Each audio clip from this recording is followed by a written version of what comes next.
જાદુઈ ચક્કી. એક ગામમાં બે ભાઈ રહેતા હતા. મોટા ભાઈનું નામ વિક્રમ હતું અને નાના ભાઈનું નામ રાઘવ હતું. અને નાના ભાઈ પાસે કાંઈ પણ નહોતું. મોટા ભાઈ પાસે બધી જ મિલકત હતી. તેને નાના ભાઈની પણ મિલકત લઈ લીધી હતી. એટલે એકવાર દિવાળીનો તહેવાર આવ્યો. ત્યાં નાના ભાઈએ કીધું મોટા ભાઈની ઘરે હું જાઉં. અને તેના પત્નીને તેને કહે છે કે હું મોટા ભાઈ વિક્રમની ઘરે જાઉં અને તેની પાસેથી આપણા ખાવા અને કપડા માટે પૈસા માંગુ.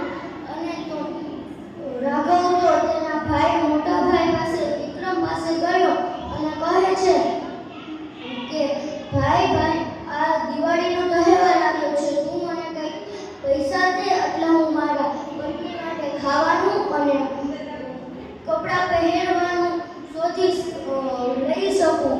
તો મોટો ભાઈ વિક્રમ કહે છે જા મારી પાસે તારા માટે કાંઈ પણ નથી. તો નાનો ભાઈ રાઘવ ઉદાસ થઈને વહી જાય છે. અને ત્યાં જંગલના રસ્તે ખાવાનું શોધવા જાય છે. ત્યાં એક દાદી મળે છે. તે દાદી લાકડાનો ભારો ઉપાડવાનો હતો.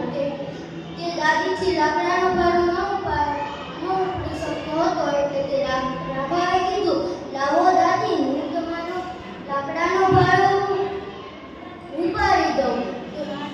તો લાકડાનો ભારો ઉપાડીને તે માજીના ઘરે મૂકેલો. માજી તે રાઘવને કહે છે દીકરા આટલો બધો ઉદાસ કાં છે? તો નાનો ભાઈ રાઘવ કહે છે કે મારી પાસે કાંઈ પણ નથી. મારા મોટા ભાઈ વિક્રમ પાસે જ પ્રોપર્ટી બધું છે અને મને તેને કાંઈ પણ નથી આપ્યું.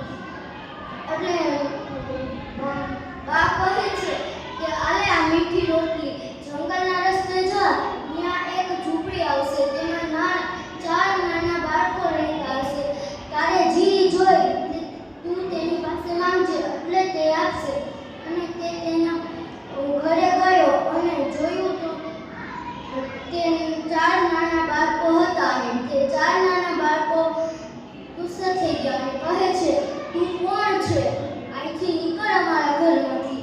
અને રાઘવ કહે છે કે નાના, હું તમારે કંઈ કરવા નથી આવ્યો, હું તમારા માટે મીઠી રોટલી દેવા આવ્યો છું. તો રાઘવ કહે તો નાના બાળકો તો ખુશ થઈ ગયા અને તેનો ગુસ્સો ઉતરી ગયો. અને નાનો ભાઈ રાઘવ કીધું મારી પાસે કાંઈ પણ નથી, એટલે તમે મને જાદુઈ ચક્કી આપો. અને તેને ચક્કી આપી અને કીધું કે તારે જી જોઈને આની પાસેથી માંગી લેજે. અને બસ ભરાઈ જાય ને એટલે તેને લાલ કપડાથી ઢાંકી દેજે એટલે તે ઊભી રહી જશે. અને રાઘવ તો તે ચક્કી લઈને જંગલમાંથી નીકળી ગયો. અને તેના ઘરે જઈને તે એક ચટાઈ પાથરી તેની પર દાળ, ભાત અને શાક રોટલી બધું જ માંગ્યું. અને તેને બધું જ આપી દીધું ચક્કીએ. અને પછી તેની પત્ની અને તેના બાળકોએ પેટ ભરીને ખાધું. અને પછીથી રસોડાનો ચટણી, મીઠું બધું જ બનાવીને બજારમાં વેચવા ગયો. અને બજારમાં તેને ખૂબ પૈસા કમાયા અને તેને બંગલો, ગાડી બધું જ બનાવી દીધું એના મોટા ભાઈ તરીકે. અને મોટા ભાઈ એકવાર ગામમાં નીકળ્યા તો જોયું કે આ નાના રાઘવની પાસેથી આટલું બધું ક્યાંથી આવી ગયું? એ તો કાંઈ પણ નહોતું એની પાસે.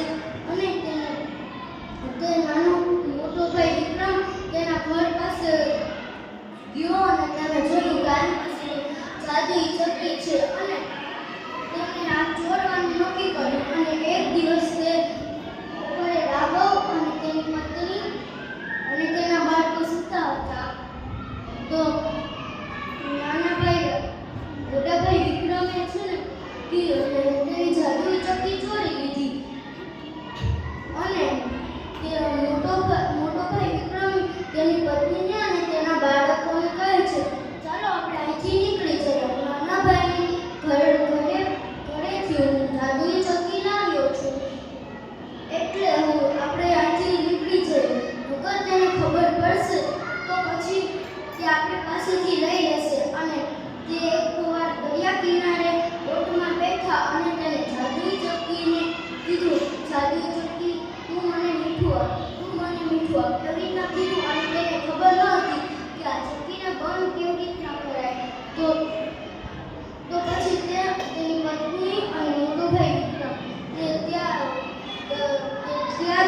ગયા